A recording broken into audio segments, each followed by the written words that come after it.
कहानी की शुरुआत होती है वैसिली नाम के एक छोटे बच्चे से, जिसके दादाजी उसे स्नाइपर राइफल चलाने की ट्रेनिंग दे रहे थे। इस वक्त वो दोनों रशिया के एक ठंडे इलाके में थे, जहां वैसिली के दादा ने एक जगह अपने घोड़े को बांध दिया ताकि कोई भेड़िया उसका शिकार करने आए और वैसिली अपने निशाने से उसे मार गिराए। मगर जब वक्त आया तो वैसिली काफी घबरा गया और उसका निशाना चूक गया। उसकी इस गलती की वजह से उनका घोड़ा मारा गया। इसके बाद हम पहुंचते हैं साल 1942 में, जब दूसरा विश्व युद्ध शुरू होने वाला था। अब वैसिली बड़ा हो चुका था और वो रशियन फौज में शामिल होकर अपने साथियों के साथ नाज़ी जर्मन फौज का सामना करने जा रहा था। रशियन फौज एक ट्रेन के जरिए जर्मन्स के शहर जा रही थी। वहीं दूसरी ओर जर्मन फौज ने हिटलर के नेतृत्व में पूरे यूरोप पर कब्जा जमा लिया था। उन्होंने यूरोप के सारे तेल के कुएं कब्जा लिए थे। अब उनका अगला मिशन था रूस पर चढ़ाई करना, लेकिन उनकी सबसे बड़ी मुसीबत थी स्टालिनग्राड शहर। जर्मन फौज को सबसे पहले इस शहर में घुसकर इस पर कब्जा करना होगा। इधर रशिया के फौजी भी जल्द ही स्टालिनग्राड शहर में पहुंच गए। तब रशियन कमांडर्स ने फौजियों को हुक्म दिया कि अगर किसी ने भी अपना फर्ज छोड़कर युद्ध से भागने की कोशिश की तो उनके साथी ही उन्हें मार डालेंगे। अगर मौत से बचना है तो उसका एक ही तरीका है, जर्मन फौज को यहाँ से खदेड़ना। इसके बाद रशियन ऑफिसर्स ने फौजियों को कश्तियों में बैठाकर दूसरी तरफ रवाना किया। उस पार जर्मन फौजी मौजूद थे और रशियंस उनका मुकाबला करने जा रहे थे। तभी उनकी नजर नदी पर पड़ी, जो उनके साथी फौजियों की लाशों से भरी हुई थी। ये देखकर वो सब बुरी तरह सहम गए। फिर जैसे ही वो किनारे तक पहुंचने वाले थे तो जर्मन प्लेन्स ने उन पर बॉम्ब्स और गोलियों से धुआंधार हमला कर दिया। जर्मन प्लेन्स ने काफी फौजियों को मार डाला और रशियंस की काफी कश्तियां डूब गई। मगर खुशकिस्मती से वैसिली नदी पार करके किनारे तक आ पहुंचा। इसके बाद कुछ और कश्तियां भी किनारे तक आने में कामयाब रही। वहां पहुंचकर अफसरों ने फौजियों को हथियार दिए, मगर हमले की वजह से उनके हथियार कम पड़ गए थे। इसलिए ऑफिसर्स ने हुक्म दिया कि 2 फौजी एक हथियार इस्तेमाल करेंगे। उन्होंने फौजियों को जर्मन सिपाहियों को मारकर उनके हथियार छीनने को कहा। इधर वैसिली को सिर्फ गोलियां ही मिली थी और उसके दोस्त को बंदूक मिल गई। अब उसे हथियार पाने के लिए किसी जर्मन सिपाही को मारना होगा। फिर जैसे ही ऑफिसर ने हमले का इशारा किया तो रशियन फौजियों ने जर्मन्स पर हमला बोल दिया। जर्मन्स ने बदले में बॉम्ब से हमला किया, जिससे रूसी फौज को काफी नुकसान हुआ। इसी बीच वैसिली के दोस्त की मौत हो गई तो वैसिली ने उसकी बंदूक लेने की कोशिश की, लेकिन तभी एक और फौजी ने उसे धक्का देकर उसका हथियार छीन लिया। इसी दौरान जर्मन फौज रशियंस पर भारी पड़ रही थी, इसलिए उन्होंने जान बचाकर भागने का फैसला किया। मगर वापस मुड़ते ही उनके ऑफिसर्स ने उन पर गोलियां चला दी, क्योंकि वो युद्ध छोड़कर भाग आए थे। आखिरकार युद्ध खत्म होने के बाद जर्मन फौज ने स्टालिनग्राड पर कब्जा कर लिया और अब पूरा शहर रशियन फौजियों की लाशों से भरा हुआ था। चील कौवे उन्हें नोच नोच कर खा रहे थे। तभी वहां एक गाड़ी तेजी से आई तो जर्मन फौजियों ने उस पर हमला कर दिया, जिससे वो गाड़ी पलट गई और एक रशियन आदमी बाहर निकला। उसका नाम डैनिलोव था और वो रशियन फौज को अखबार पहुंचाने का काम करता था। इससे पहले कि जर्मन फौजी उसे पकड़ते, वो तुरंत जाकर रशियन फौजियों की लाशों में छुप गया ताकि सबको लगे कि वो भी मर चुका है। जब जर्मन फौजी उसे ढूंढते हुए आए तो वो सभी लाशों पर अंधाधुंध गोलियां बरसाने लगे ताकि कोई भी गलती से जिंदा न बच जाए। खुशकिस्मती से डैनिलोव को एक भी गोली नहीं लगी, मगर लाशों की भयंकर बदबू की वजह से उसे उल्टी आ गई। अब डैनिलोव रेंग कर आगे बढ़ रहा था कि तभी उसकी नजर सामने खड़े एक जर्मन ऑफिसर पर पड़ी, जो उस वक्त नहा रहा था। अब उसने लाशों में से एक बंदूक उठाई और उसे मारने का फैसला किया, पर तभी अचानक लाशों में से एक जिंदा आदमी निकला, जो कोई और नहीं बल्कि वैसिली ही था। उसने डैनिलोव को ऑफिसर पर गोली चलाने से रोका, क्योंकि अगर उसने अभी गोली चलाई तो जर्मन फौज गोली की आवाज सुनकर वापस वहां आ जाएगी। वैसिली ने उसे एक मिसाइल गिरने का इंतजार करने को कहा, ताकि धमाके की आवाज में किसी को गोली की आवाज सुनाई ही ना दे। साथ ही वैसिली ने उसे बंदूक में डालने के लिए गोलियां दी, मगर अब डैनिलोव को बंदूक चलाने से डर लग रहा था कि कहीं जर्मन फौजी गोली की आवाज न सुन ले। इसीलिए उसने अपनी बंदूक वैसिली को देकर जर्मन ऑफिसर को मारने को कहा। वैसिली ने बंदूक तो ले ली, पर तभी उसे एक गाड़ी आती दिखाई दी, जिसमें इस ऑफिसर की सुरक्षा के लिए फौजी आए थे। खैर, वैसिली ने मिसाइल का इंतजार किया और जैसे ही मिसाइल का धमाका हुआ तो उसने कमांडर पर गोली चलाकर उसे मार डाला। किसी को भी गोली की आवाज सुनाई नहीं दी और इसी तरह अगले धमाके की आड़ में उसने एक और फौजी को मार डाला। लेकिन तभी एक फौजी ने वैसिली को देख लिया तो उसने गिरते हुए उसकी तरफ एक बॉम्ब फेंका, मगर वैसिली ने उससे पहले ही उस पर गोली चलाकर उसे मार डाला। अब वहां आखिरी फौजी बचा था तो वो बाकियों को खबर करने के लिए दौड़ा, मगर वैसिली ने खड़े होकर बिना चूके उसे भी गोली मार दी। डैनिलोव उसकी निशानेबाजी और बहादुरी से काफी प्रभावित हुआ। फिर वो दोनों रशियन फौज के हेडक्वार्टर्स पर पहुंचे, जहां डैनिलोव ने अखबार में वैसिली के बारे में एक आर्टिकल लिखा, जिसमें उसने बताया था कि कैसे वैसिली ने 4 जर्मन फौजी और 1 जर्मन कमांडर को मौत के घाट उतार दिया। ये देखकर वैसिली भी अंदर ही अंदर काफी खुश हुआ। तभी वहां रशियन लीडर स्टालिन का खास आदमी ख्रुश्चेव आया। वो रशियन कमांडर से काफी नाराज था, क्योंकि उसने रशियन सिपाहियों को जर्मन्स के हाथों मरने के लिए मौत के मुंह में धकेल दिया था। क्रुश्चेव ने उससे कहा कि अगर स्टालिन को पता चला कि उसने रशियन फौजियों के साथ क्या किया है तो वो उसे कुत्ते की मौत मारेगा, इसीलिए बेहतर यही होगा कि वो चुपचाप यहाँ से भाग जाए। फिर जैसे ही क्रुश्चेव कमांडर के ऑफिस से बाहर आया तो सभी फौजियों को गोली चलाने की आवाज सुनाई थी और वो समझ गए कि कमांडर मर चुका है। अब क्रुश्चेव ने ऑफिसर्स से फौजियों का हौसला बढ़ाने का तरीका पूछा ताकि वो नाजी जर्मन्स का मुकाबला करके स्टालिन गार्ड को वापस अपने पास ला सकें। तब डैनिलॉव ने क्रुश्चेव से कहा कि सिपाहियों को जबरदस्ती जंग में फेंकना सही नहीं रहेगा। उन्हें ऐसे सिपाहियों को प्रमोशन देना चाहिए जिन्होंने जर्मन्स का डटकर सामना किया है, जिससे बाकी फौजियों का हौसला बढ़ेगा। क्रुश्चेव को उसका आइडिया काफी अच्छा लगा और उसने ऐसा ही करने का फैसला किया। जल्द ही डैनिलॉव भागता हुआ वैसिली के पास पहुंचा और उसे बताया कि उन दोनों का प्रमोशन हो गया है। अखबार में छपी वैसिली की कहानी को पढ़कर देश के सभी लोग उसकी बहादुरी की तारीफ करने लगे। स्नाइपर बनने के बाद वैसिली ने 33 जर्मन सिपाहियों को मार गिराया और 13 जर्मन कमांडर्स को इस्तीफा देने पर मजबूर कर दिया। इसके बाद हम देखते हैं कि एक दिन वैसिली एक जर्मन कमांडर पर निशाना साध कर बैठा था, पर जैसे ही वो गोली चलाने लगा तो एक बच्चा उसके सामने आ गया, जिससे वैसिली का ध्यान भटक गया और वो कमांडर को मारने से चूक गया। इस बच्चे का नाम साशा था। वो एक रशियन बच्चा था जो वैसिली की बहादुरी की कहानियां सुनकर उसे अपना हीरो समझता था। साशा उसे अपने साथ अपने घर ले आया तो उसकी माँ ने वैसिली की बहुत आवभगत की। कुछ देर बाद ही डैनिलॉव और तान्या नाम की एक खूबसूरत लड़की भी वहाँ आई। वो छुपकर आम लोगों को जर्मन फौजियों से बचाने का काम करती थी। वो साशा की पड़ोसन थी और जर्मन भाषा बहुत अच्छे से जानती थी। जब डैनिलॉव ने उसे पहली बार देखा तो तान्या पर उसका दिल आ गया, मगर तान्या वैसिली की बहादुरी के कारण उसे पसंद करती थी। खैर, इसके बाद हम जर्मन कमांडर को देखते हैं जिसने दुनिया के सबसे बेहतरीन स्नाइपर को इनविटेशन भेजा था। उसका नाम था क्विन। जब क्विन वहां पहुंचा तो जर्मन मिलिट्री हेडक्वार्टर्स के कमांडर ने उससे मुलाकात की और उसे बताया कि एक रशियन स्नाइपर ने उनके कई सैनिकों को मार डाला। अब उसने क्विन से कहा कि जल्द से जल्द इस रशियन स्नाइपर को खत्म कर दो। क्विन तुरंत ही अपने काम पर लग गया, जिसके बाद ये खबर फैल गई कि एक जर्मन स्नाइपर ने जबरदस्त निशाने से 5 रूसी फौजियों को मार गिराया। वहीं दूसरी ओर वैसिली सो रहा था तो उसके दोस्त ने उसे जगाकर बताया कि स्टोरेज की जगह पर कोई परेशानी है। उसने वैसिली से कहा कि उन्हें बाहर जाकर इस मुसीबत का हल करना होगा। जब वैसिली 2 लोगों के साथ बाहर गया तो उसे खिड़की के पीछे एक आदमी सोता दिखाई दिया। उसने उस पर निशाना लगाकर गोली चला दी और अपने एक साथी के साथ उसे देखने गया। उसका दूसरा साथी अभी भी नीचे ही था, पर जैसे ही वो दोनों वहां पहुंचे तो उन्होंने देखा कि ये कोई आदमी नहीं बल्कि पुतला था।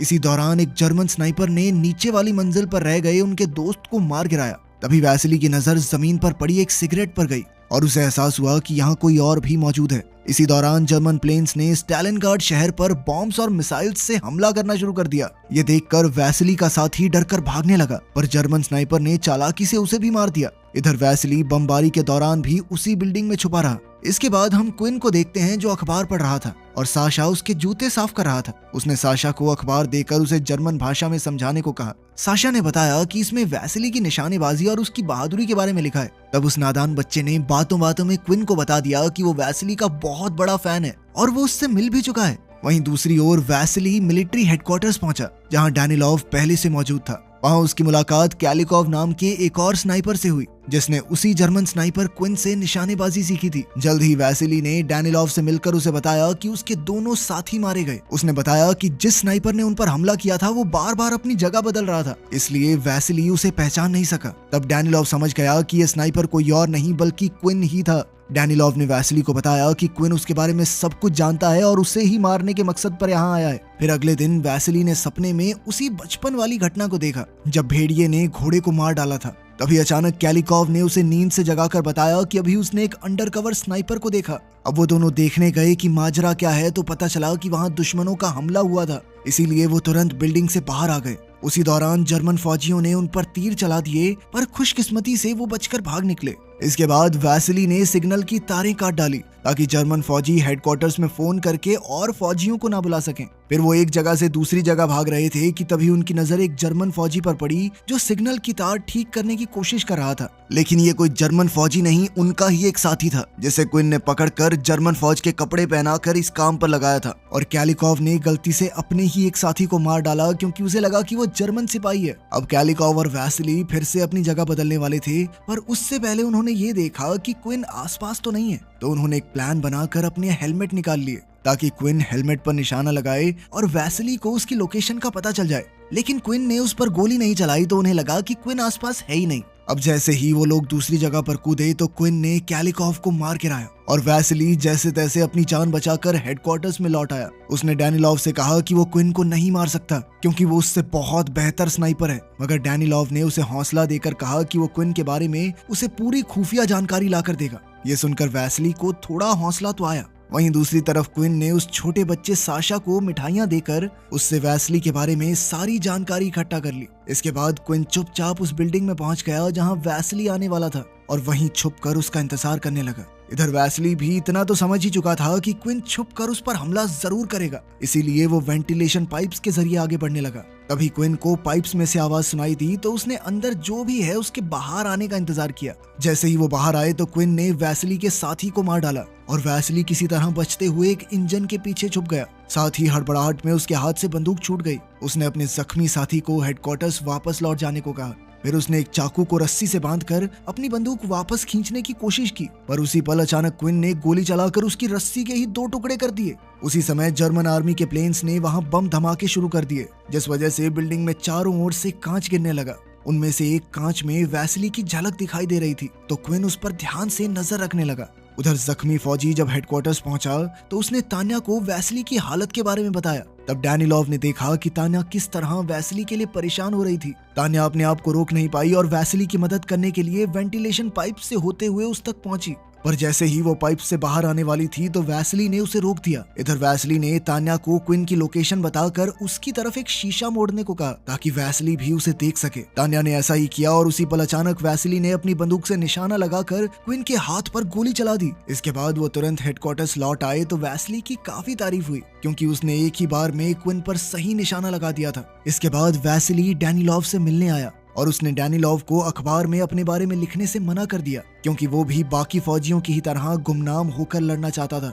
इस पर डैनिलोव ने कहा कि तुम कोई आम फौजी नहीं बल्कि एक बेहतरीन स्नाइपर हो और जब बाकी फौजी तुम्हारी बहादुरी के किस्से सुनते हैं तो उनमें जोश भरता है उससे। इसके बाद डैनिलोव ने साशा को बुलाया जो उनके लिए जासूसी कर रहा था। साशा ने वैसिली को बताया कि जब वो क्विन के जूते साफ करता है तो उसे पीली धूल दिखाई देती है। इस तरह की मिट्टी खास तौर पर सिर्फ केमिकल फैक्ट्री में ही मिलती है। साशा रशियन फौज के लिए क्विन की जासूसी करके बेहद खुश था, मगर वैसिली को डैनिलोव पर गुस्सा आया कि ये तो छोटा बच्चा है, इसे तो नहीं पता, तू इसकी जान खतरे में क्यों डाल रहा है। खैर बाद में साशा वैसिली को उस केमिकल फैक्ट्री में लेकर गया जहां क्विन जाया करता था। जल्द ही वैसिली लाशों के ढेर में छुपकर क्विन का इंतजार करने लगा, मगर थोड़ी देर बाद वो वहीं सो गया। इस दौरान क्विन बिल्कुल उसके सामने से गुजर गया, मगर वैसिली क्या करता, वो तो सो रहा था। वहीं दूसरी ओर जर्मन फौज ने शहर पर हमला बोल दिया था। एक जर्मन फौजी मर चुके फौजियों के पर्स चुरा रहा था तो अचानक क्विन की नजर लाशों में पड़े वैसिली पर पड़ी। उसने वैसिली पर गोली चलाने की कोशिश की लेकिन वो सिपाही उसके निशाने के बीच आ गया।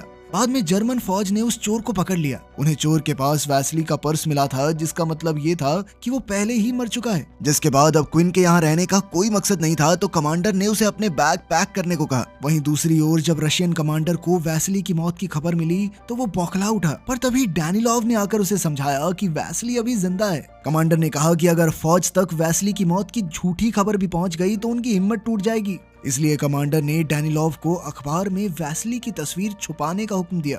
इसके बाद हम देखते हैं कि डैनिलोव ने तान्या से कहा कि वैसिली हेडक्वार्टर्स में वापस नहीं लौटेगा। तो तान्या ने पूछा कि ऐसा क्यों, मगर डैनिलोव ने उसे ये नहीं बताया कि वैसिली ने ही अपनी मौत की खबर फैलाई है। और तान्या ने जब थोड़ी देर बाद जर्मन रेडियो पर वैसिली की मौत की खबर सुनी तो वो बहुत ज्यादा परेशान हो गई। वहीं दूसरी ओर क्विन साशा से अपने जूते साफ करवाने गया तो साशा वैसिली की मौत की खबर सुनकर रो रहा था, लेकिन क्विन ने उसे समझाया कि रो मत बच्चे, वो जिंदा है अभी। खैर फिर उसने साशा से कहा कि अभी तो तुम घर चले जाओ, कल सुबह ट्रेन के टाइम पे आ जाना। और कुछ देर बाद ही साशा ने ये ट्रेन वाली खबर डैनिलोव तक पहुंचा दी। फिर अगली सुबह वैसिली भी ट्रेन स्टेशन पहुंचा तो उसे तान्या दिखाई दी। वैसिली उसे देखकर चौंक गया और पूछा कि तुम्हें कैसे पता मैं यहाँ हूँ, जिस पर तान्या ने बताया कि मुझे तो साशा से पता चला। तान्या ने भावुक होकर कहा कि जर्मन रेडियो पर तुम्हारी मौत की खबर चल रही थी, पर मैं जानती थी कि तुम जिंदा हो। इसके बाद वो दोनों एक दूसरे के करीब आ गए। उधर साशा वैसिली से मिलने ट्रेन स्टेशन पहुंचा, पर क्विन पहले ही उसका इंतजार कर रहा था। क्विन ने हिसाब लगा लिया था कि ये बच्चा रशियन जासूस है। कुछ ही पलों में तान्या ने अपनी दूरबीन से इतना खौफनाक मंजर देखा कि उसके रोंगटे खड़े हो गए। उसने देखा कि उस मासूम बच्चे की लाश बुरी तरह से एक पाइप से लटक रही थी। वो समझ गई कि क्विन ने ही उसे मारा होगा। साशा की मौत से तान्या को गहरा सदमा लगा, मगर वैसिली ने उससे वादा किया कि वो क्विन को मारकर साशा की मौत का बदला जरूर लेगा। इसी दौरान जर्मन फौजी शहर में आ घुसे तो रशियन फौजियों ने साशा की मां को कश्ती में बैठाकर नदी के उस पार जाने को कहा, मगर उसकी मां कहने लगी कि वो अपने बेटे के आने से पहले कहीं नहीं जाएगी। तब डैनिलोव ने उसे झूठ कह दिया कि साशा रशिया को धोखा देकर जर्मन फौज में शामिल हो गया है, पर उसने ये नहीं बताया कि साशा की मौत हो चुकी है। इसके बाद जब वो सब भाग रहे थे तो एक मिसाइल सीधा तान्या के पास आ गिरी और वो बुरी तरह जख्मी हो गई। तब साशा की मां तान्या को एक कश्ती में ले गई ताकि वो हॉस्पिटल में उसका इलाज करवा सके, और उस बेचारी ने अपने मर चुके बेटे के लिए एक नोट छोड़ा कि उस पार जा रही हूँ, जैसे ही मौका मिले तो तुम भी नदी पार करके उधर आ जाना। वहीं दूसरी ओर डैनिलोव वैसिली के पास पहुंचा, जो ट्रेन स्टेशन पर क्विन का इंतजार कर रहा था। डैनिलोव ने उसे खबर दी कि तान्या की मौत हो चुकी है, जिस पर वैसिली फूट फूट कर रोने लगा। इसके बाद डैनिलोव ने क्विन को ढूंढने के चक्कर में अपनी जान की बाजी लगा दी ताकि बाद में वैसिली उसे मार सके। क्विन को तो लगा कि उसने वैसिली को मार दिया है, इसीलिए वो नीचे चेक करने लगा, लेकिन तभी उसने देखा कि वैसिली सामने से उस पर बंदूक ताने खड़ा था। अब क्विन अपनी मौत के लिए तैयार हो गया और उसने मरने से पहले वैसिली की बहादुरी के लिए उसे सैल्यूट किया। आखिरकार वैसिली ने उसे मार डाला और फिर क्विन की बंदूक उठाकर डैनिलोव की कुर्बानी के सम्मान में उसकी लाश पर रख दी। इस घटना के 2 महीने बाद रशियन फौज ने जर्मन्स को हरा दिया। बाद में वैसिली हॉस्पिटल पहुंचा तो उसने देखा कि तान्या जिंदा थी। वो उसे देखकर बेहद खुश हुआ। बाद में रशियन फौज ने वैसिली के सम्मान में उसकी बंदूक को स्टालिनग्राड म्यूजियम में रखवाया और उधर वैसिली और तान्या ने एक दूसरे से शादी करके एक अच्छी जिंदगी बिताई। वीडियो पसंद आई तो लाइक कर देना, चैनल